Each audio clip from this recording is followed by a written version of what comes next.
Hello and welcome to Stuff TV. I'm your host, Nick Huzar. I'm also the founder of OfferUp, and I've watched billions of dollars worth of secondhand transactions occur on the marketplace I founded many years ago. And I started thinking a lot about my very existence and how I impact the planet.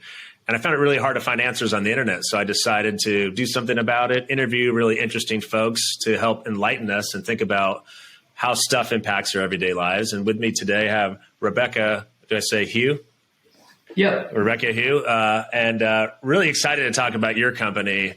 I think it's safe to say maybe we call it robot recycling. I think that's how we refer to it. Her company, Glacier, really fascinating company, especially when you think about the magnitude of things we buy and sell and like where do they end up. And so, Rebecca, thank you so much for being here. Would love to maybe just kind of give us a quick, background and a little bit more about yourself. Like, how did you get into this business? Yeah, absolutely. Well, pleasure to be here, Nick. Thanks so much for having me. It was definitely a nonlinear path to get to the point where I decided to start Glacier, but my background is actually in management consulting. And at the time, it was a great kind of foray into all of these different domains of the business world, all of these different industries. And I found myself really drawn kind of randomly to two areas, industrial manufacturing and consumer packaged goods. And at the time, I was like, never the twain shall meet. These are two completely unrelated interests. I'm just going to keep indulging both of them and see where it goes. It turns out that recycling is actually this really weird intersection of both of those spaces. And so I think the seed was planted from a pretty early stage that might be an area I wanted to explore more. I then got bitten by the tech bug, as so many of us have. So I moved out to San Francisco to lead a product team at a local services marketplace company called Thumbtack. That was my first big foray into the world of high growth tech startup land. And as soon as I tried it, I was like, I can't turn back from this environment. Just the feeling of building something at such high velocity and really scrambling to make a huge impact on the world is something I think I will be looking for the rest of my life and the rest of my career. So when I left Thumbtack a few years ago, this was 2018. And at the time, you may recall, there were so many headlines coming out about not only, our imminent climate disaster that we were fast approaching, but at the time also China had implemented what it called the National Sword Policy. And to give you some context, China used to be the world's biggest importer of recycled goods. They would bring in that stuff, our used bottles, our used cans, reprocess it and turn it into new feedstock to make new materials. Long story short, they were like, everyone in the world is sending us trash, basically. Mm-hmm. It's too contaminated. We have to landfill or incinerate most of it. We don't want to be the world's landfill anymore. And so until you can clean up your act, quite literally, we're no longer going to take this stuff. Well, and they've had a growing middle class too, right? It seems like there's been a lot of change in China. So my assumption is they're producing enough of their own trash. Oh, absolutely. I think this is definitely part of an internal push as well to say, we've got enough of our own problems and we want to be processing our own stuff responsibly. But of course, that while we're doing that, we can't also be taking in all of this waste from the rest of the world. And so, that basically overnight threw the entire recycling industry into disarray. Obviously, it's Econ 101 when you lose your biggest source of demand for the stuff you're producing. And then, we as a consumer society don't have a way of just reducing overnight the amount of stuff we're producing.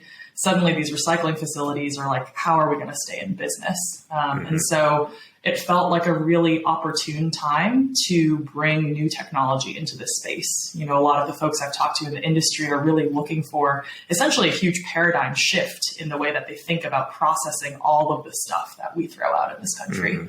Maybe before we get into, I'd love to get into this because you could geek out. I was showing my son your robotic arms, which he thought that was like the coolest thing. One thing I always like to share when we start an episode is like, what is the impact of this particular topic? And I think what's really eye-opening is, we will produce as individuals about 128,000 pounds of trash in our lifetime, of which I think only 9% of our waste, I believe in the US, is recycled today. And I think 50% are, backing up. No, I just think it's just 9% of our waste ends up recycled. 9% of our plastics end up recycled and the rest typically gets landfilled or meets some other demise.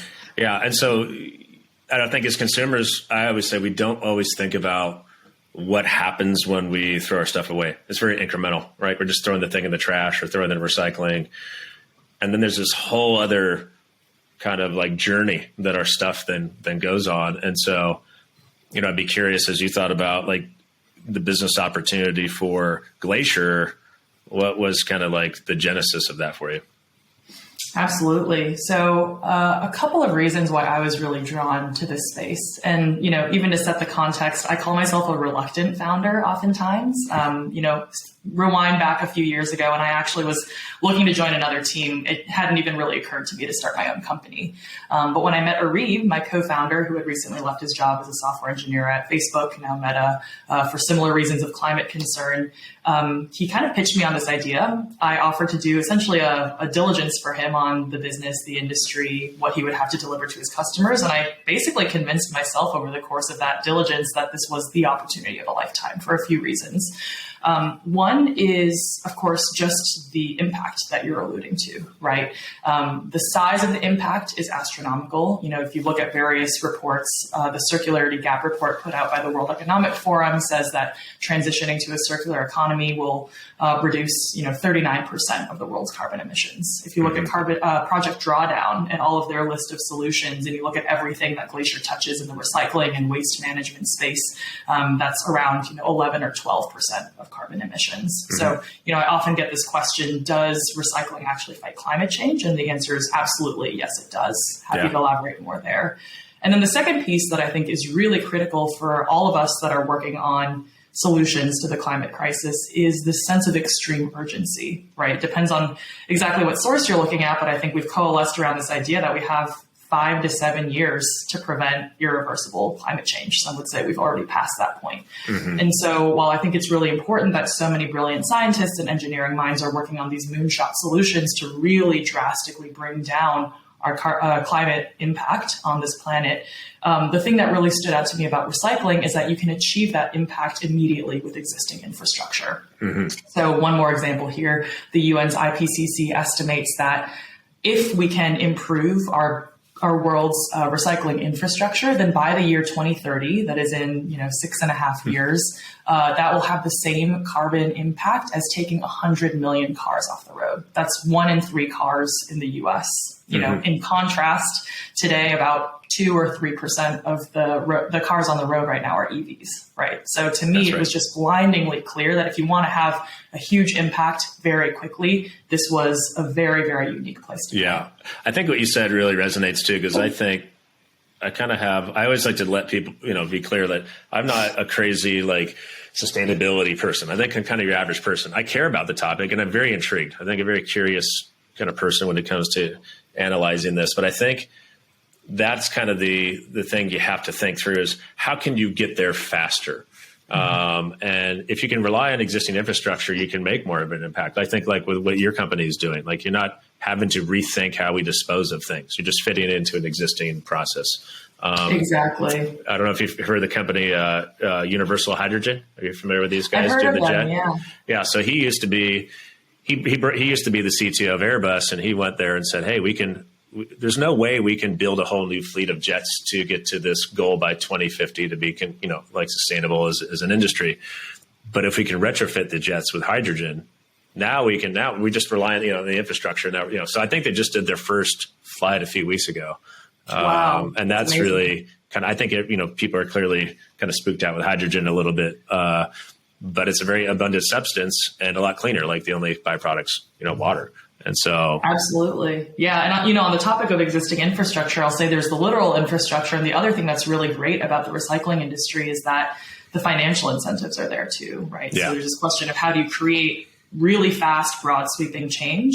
A lot of times people talk about recycling as a sort of like feel good sustainability thing, which it is, right? And, Glacier is based in San Francisco. There's definitely a lot of that sentiment here on the West Coast. But for example, I grew up in suburban Chicago in the Midwest. My co-founder, Arib, grew up in St. Louis. We're no stranger to the fact that different parts of the country have different attitudes towards something in green tech. And so what we found in recycling is that it is possibly the most bipartisan topic I've ever seen, whether it's because you want to help reverse the effects of climate change or because you want to create jobs, which, by the way, processing things and bringing them back into circulation does a lot more of that than sending something to the landfill forever. these recycling facilities at the end of the day, they're in it to turn a profit and keep the lights on so that they can keep delivering this impact to the world. And so, for us here at Glacier, one other way to look at our mission is basically to make recycling so obviously profitable that to recycle an object becomes the natural end of life for that item rather than paying to dispose of it in some other fashion. I'm just intrigued as I talk with various folks like yourself about just these new kind of ideas. And I love the word circular versus like even just kind of recycling, because I think some of the things like this infrastructure we're still using for waste and construction and everything is still old and antiquated. Like I'm doing an episode soon on concrete. It's the same mix that was invented in the 1700s. It hasn't evolved.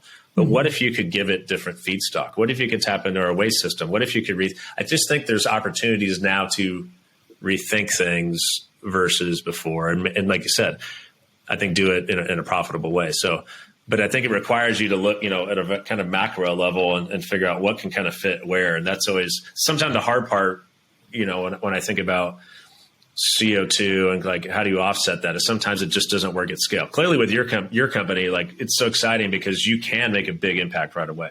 So maybe tell us a little bit more about, how it works. Like, I mean, going all the way back to like you said, you kind of accidentally became a founder and now you're in it. So like, what was the moment where you decided I have to go do this? Yeah, absolutely. So I think, for me, certainly there was a secondary research process I ran, looking at the economics of recycling facilities and the size of the overall opportunity and, the margins on automation and all of that stuff. But I think what really clinched it for me, two things. One was just getting on the phone and cold calling a bunch of recycling facilities. And what was really noticeable was that in talking to about 24 recyclers, the feedback was resoundingly unanimous, right? Every single person, when I told them we had this idea to build essentially an AI-enabled sorting robot that could, sort at high accuracy, high performance, high ROI, every single person was like, holy cow, we would use that in a heartbeat if you built that. And, having done many diligences in my past life as a consultant, I've never heard such unanimous feedback that something is this badly needed. So that was definitely compelling. And then the other thing, which, I would encourage all of your audience to do if they haven't done yet either, is just visiting a recycling facility, right?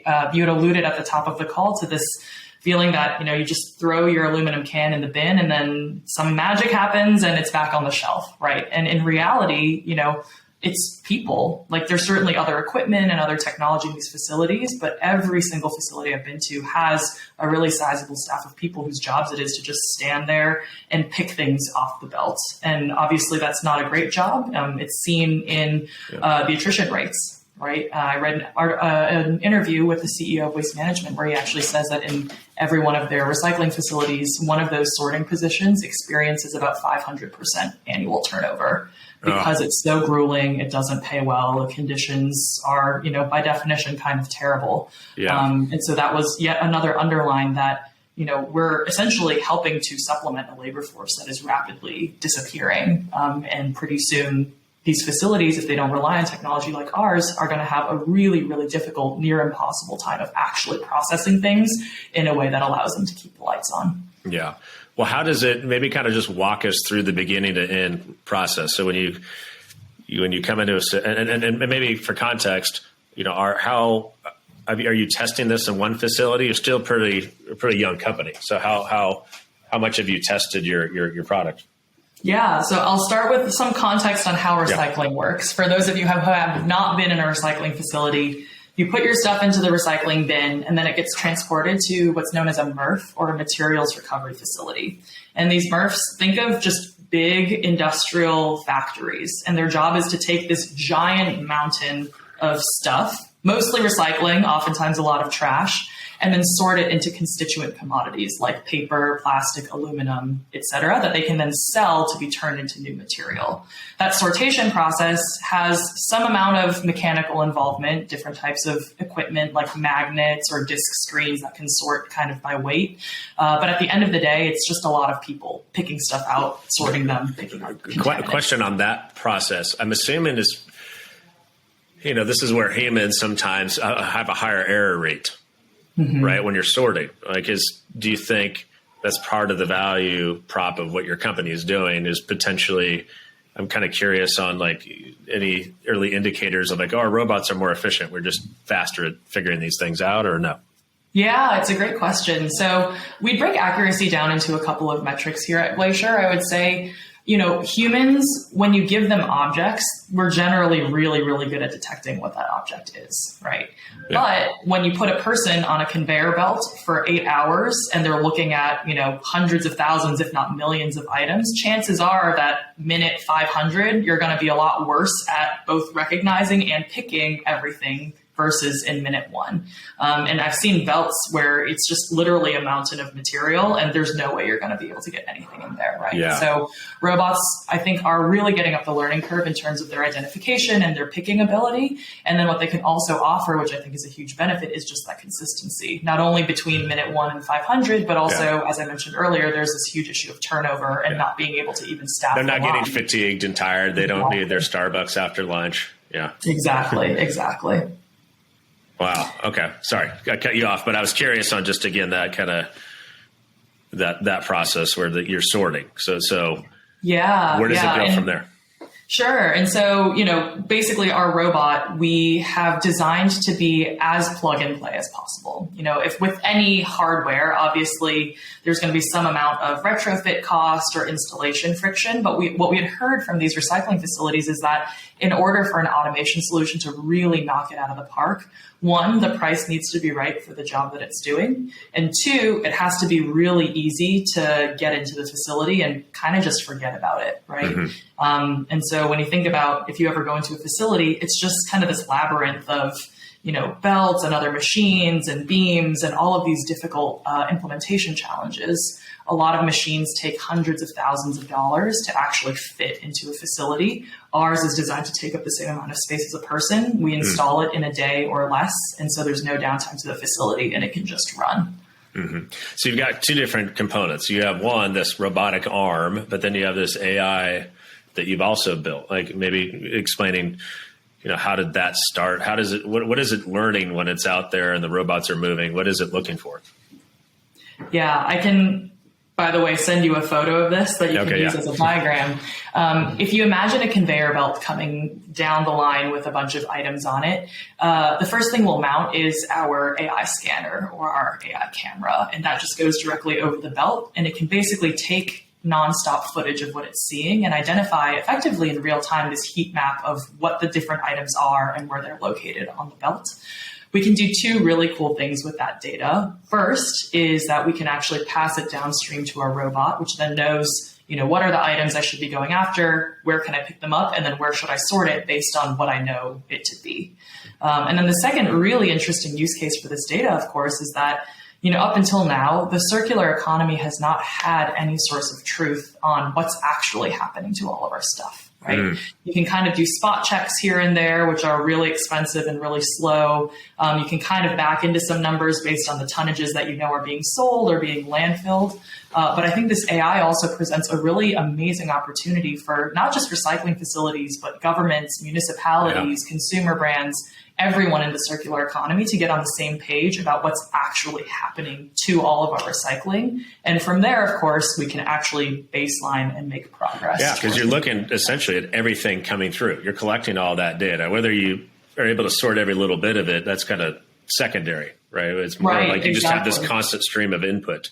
Right, exactly. And so the data is really powerful. But then, of course, if you talk to these MRFs, these facilities, they are an incredibly pragmatic bunch, which I love.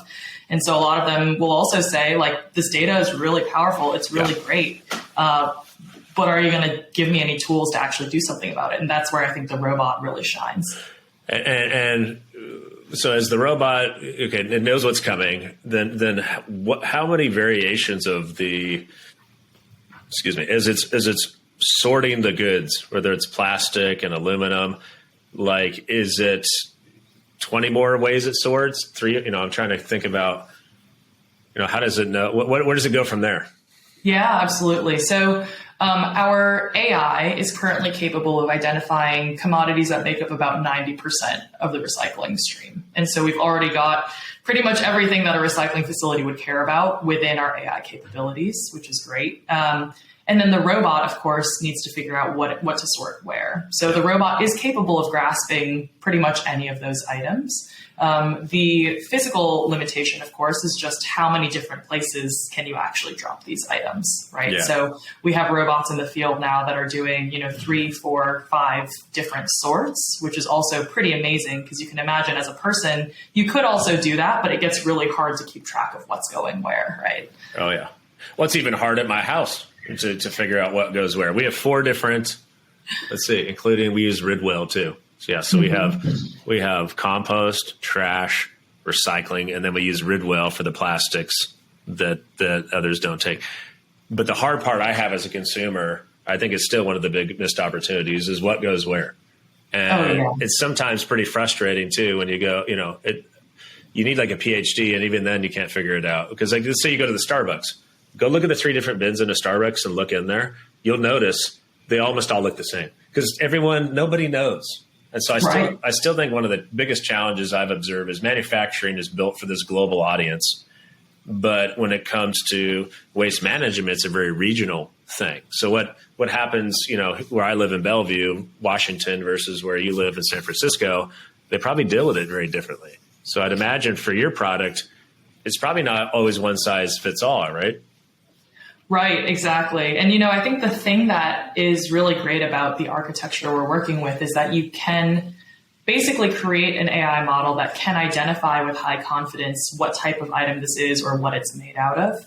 And then the matter of where exactly that item goes, you can configure with the software on the back end, right? So let's say in one place, I don't know, for example, polypropylene triangle number 5 plastic is recyclable, in another place it's not. We can still detect that it's polypropylene, but what we do with it depends on the particular installation or the local geography. But you're right that it is, one thing that's really striking about waste and recycling is just how localized it is. We don't really have any sort of national mandate around how you're supposed to recycle. And so that is very much a challenge for recyclers. Even, county by county, the regulations might be very different.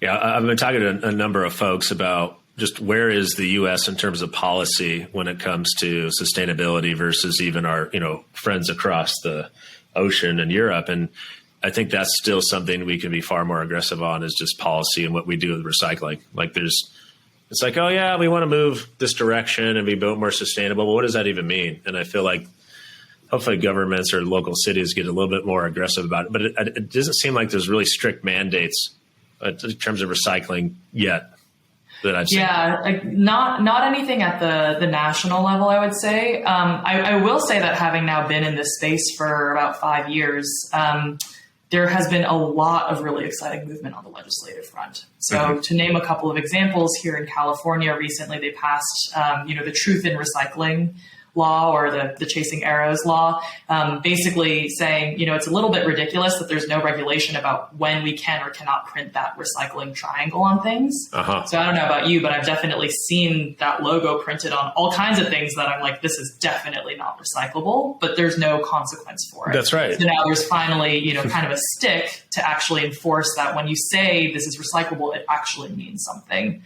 Another really exciting example is all of the EPR laws that are being passed. And EPR stands for Extended Producer Responsibility. To your point, EPR has existed in the EU for a really long time, and it's now being passed in, I believe, 4 US states to date. Many more states are debating this law and considering passing it. The premise of EPR is that as a brand or a manufacturer, you should be on the hook for what happens to your packaging at its end of life. Right. Today, Coke or Pepsi or Unilever, any one of these brands, they're putting stuff on the market. It goes somewhere. They put more stuff on the market, ad nauseum. With EPR, there are what's known as, essentially fees or eco-modulated fees, where they say, we're going to measure how much of your stuff actually makes it back into circulation. And if you are really good at making, let's say, aluminum cans that always get brought back, we might not even penalize you for it. On the other hand, if you're making stuff that has like 100% landfill rate, you as the producer need to bear some of that responsibility. So we're actually going to start charging or fining you to cover the cost of all of that impact on our environment and the cost to process.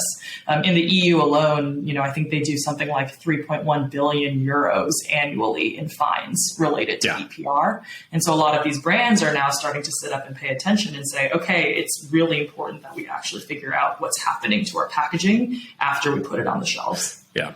I think that always the challenge with this stuff is, okay, is it saving me time or is it cost neutral? Because if it costs more, it takes more time, no one's going to do it. But I've always been curious, like, where does all this stuff go?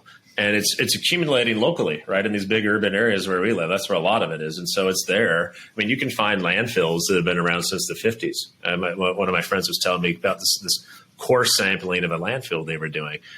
I was trying to think about what that would look like. Because back in the 50s, there was hardly any plastics. So imagine looking at the sample and like, it's probably just got like this film of just like gunk on the top, right? From the last, 20 or 30 years of stuff. But it just seems like, again, like if you can get the right incentives and rethink certain things, like, it's the way we build material, the way we end of life things. But if we can start to move more things circular, it just instinctively seems like got to be a lot of business opportunity there, a lot of opportunities for jobs. But also I think it's part of it is probably just like you were saying earlier, how do you get into the infrastructure, right? That seems to be a hard part for a lot of these interesting companies is, well, they may work on a small scale. I'd be kind of curious for Glacier, how have you been finding? It sounds like the value prop is clear, but now you got to work with different kind of municipalities to get your system in there. Right, exactly. And, one common misconception is that recycling facilities are predominantly owned by municipalities or local governments. Actually, about 85% of recycling facilities in the U.S. are owned by private companies. Some of them are large publicly traded companies like Waste Management or Public Services, but many others are also owned by, some are even family owned, right? They've been operating a facility for decades or something like that.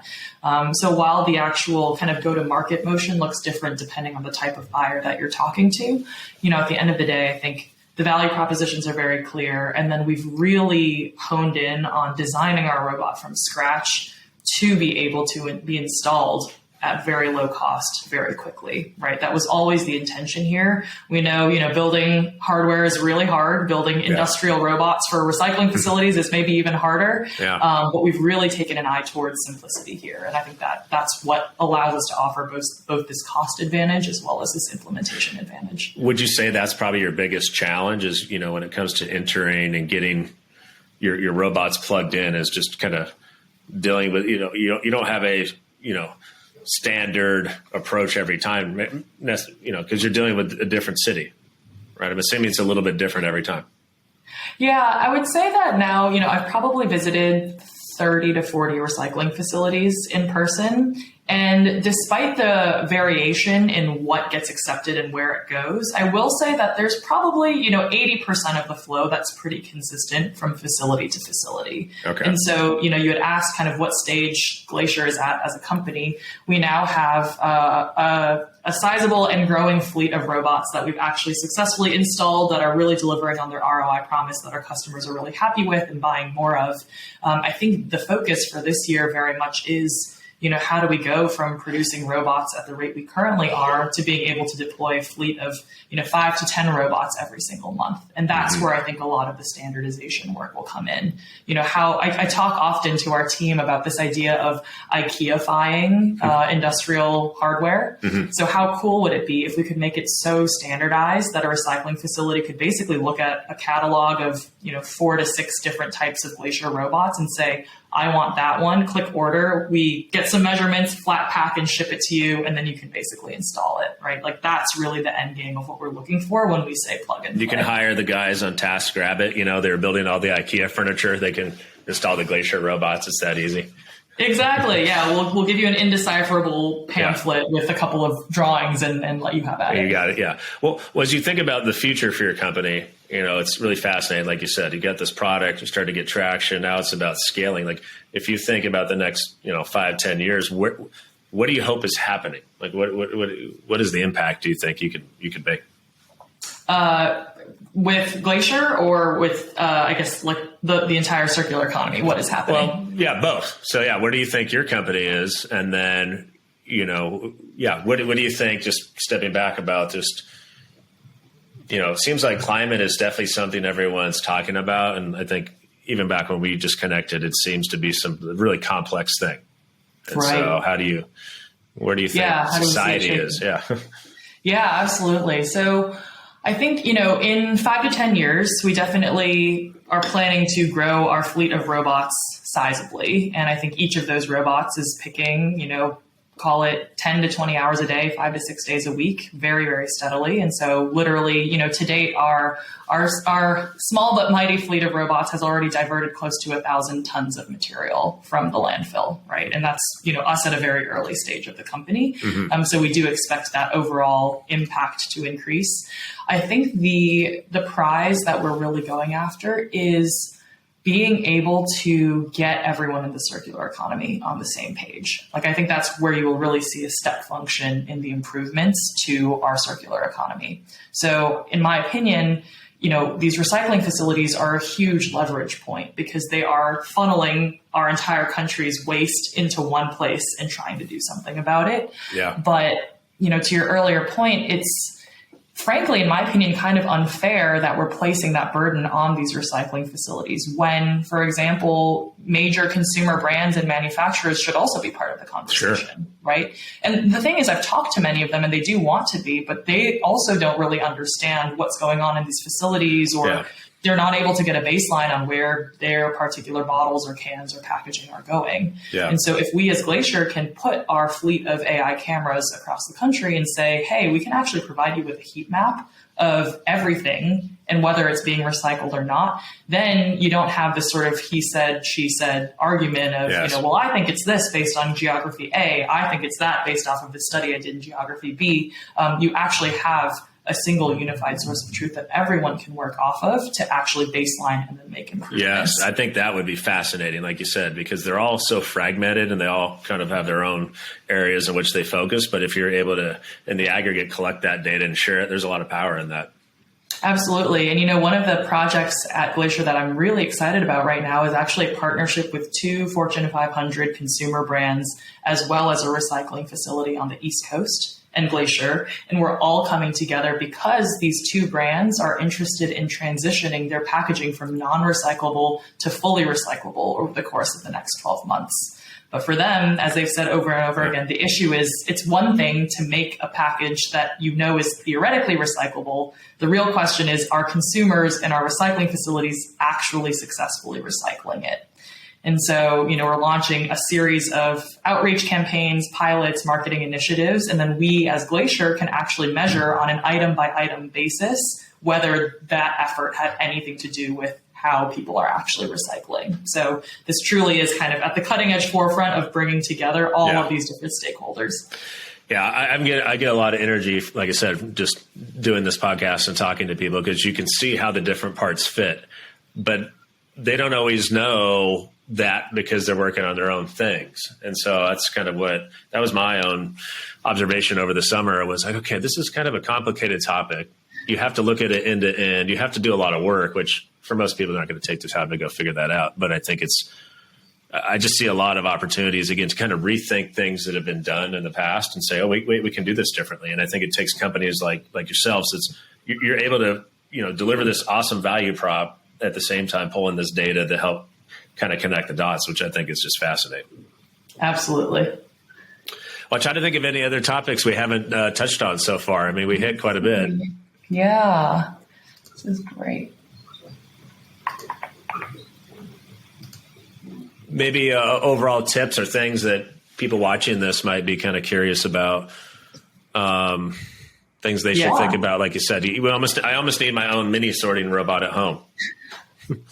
Yeah, sometimes we get asked if we're ever going to move further upstream into the consumer household, and it's definitely something that I would be personally interested in. I think one of the many issues with the way recycling is currently collected is that it all gets jumbled up by the time it gets to the facility, right? So my co-founder, Reeve, always talks about how he lives in a multi-unit building in San Francisco, and he and his wife are really fastidious about what they put in their bins, but then their neighbors maybe don't do such a good job. And he was like, it pains me to no end that all the hours we put into sorting are kind of wasted because it gets tossed into the same. One big dumpster. Right. Exactly. So a couple of tips, I think, for just your average consumer about recycling. One is that kind of counterintuitively, if you're not sure whether something should be recycled, don't recycle it. There's this phenomenon called wish cycling in the industry where you're like, well, maybe someone on the other end can do something with this thing. I don't know. And the answer is they probably can't. Right. And so you're actually creating probably a lot of headaches and pain for the people down the line that have to do with this thing that isn't actually that recyclable. So you're making the job a lot easier when you just recycle the stuff is recyclable. Second thing, recycling facility fires are a really serious issue, and the prevalence of fires has gone up a huge amount over even the past couple of years. Anecdotally, it seems like the majority of these issues come from batteries. And so, I don't know about you. I'm one of those people that has just this kitchen drawer at home with a mounting pile of batteries. I'm always worried it's going to catch fire too, but it never does. Right, so exactly. Well, the thing is that, when you do put that battery in your recycling bin and it gets taken to the recycling facility, oftentimes they have machines that will compress or do other things to the material, and that battery will heat up very quickly and just combust and start a fire. So, we've talked to facilities that say they're dealing with, on average, as often as 1 to 2 fires a week, right? It's just a huge issue, and also obviously very dangerous for the folks working. I wonder why this is more of an issue in the last number of years. I mean, clearly, the more things you have, I have 2 little kids. I mean, everything requires batteries. Right. I didn't know if this is just a trend that's been happening because there's more electronics in the world, or something changed during COVID. I don't know.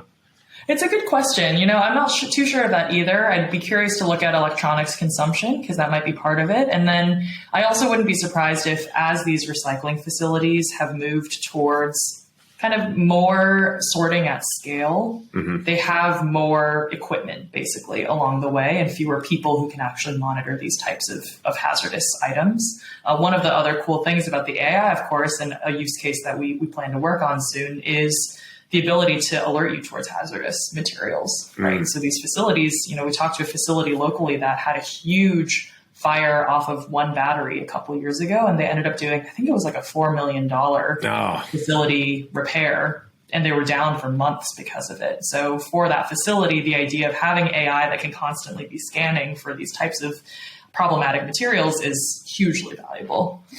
I could see that. Yeah. I remember in the early days of OfferUp, once we started to get a lot of scale, once you become kind of a target, then people try to take advantage of that. And you name it, I've seen it. Like every kind of weapon and everything. And now you can't find that at all. But it's amazing the things that people would try to do and try to hide something, right? Like, I'm posting an iPhone and look in the back and there's a gun or something like this. Terrible. How do you get rid of that, right? And I think, so we had to do it initially manually with people, but then eventually we got more automated. And then, there's a lot of many layers now of prevention, which I think has really cleaned up the marketplace a lot.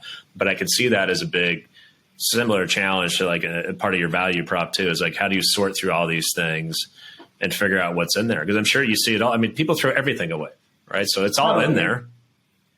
Absolutely. Yeah. I was going to say, even the idea that there are people on the other end sorting through your recycling hopefully is enough to give a lot of people pause about what they're putting in their bins, right? When I tell people that we're building, AI-enabled robots to automate sorting and recycling facilities, a very common answer I get is, I thought that's already how it worked, right? And so it doesn't occur to folks that someone else has to deal with your trash on the other side. I talk to recycling facilities, every single one that I visit. I always ask them, what's the weirdest thing or the most troubling thing that you found on your conveyor line? And you can imagine the answers are very similar to what you said. Body parts. Body parts, certainly a lot of weapons, guns, knives, whatnot. An example I use often is one facility told me they found a grenade rolling down their line. I think this was last year, so they evacuated and called the bomb squad.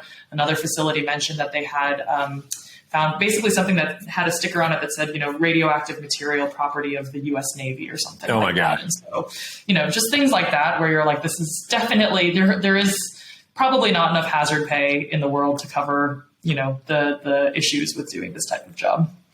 Well, and the other, maybe wrapping up a few things to that I was thinking about too, is just, if you think about where the world was even 100 years ago, what was I doing? Oh, yesterday I was with my daughter and we were in the car driving somewhere and I was like, hey, this is you shouldn't take this for granted how fast we got here.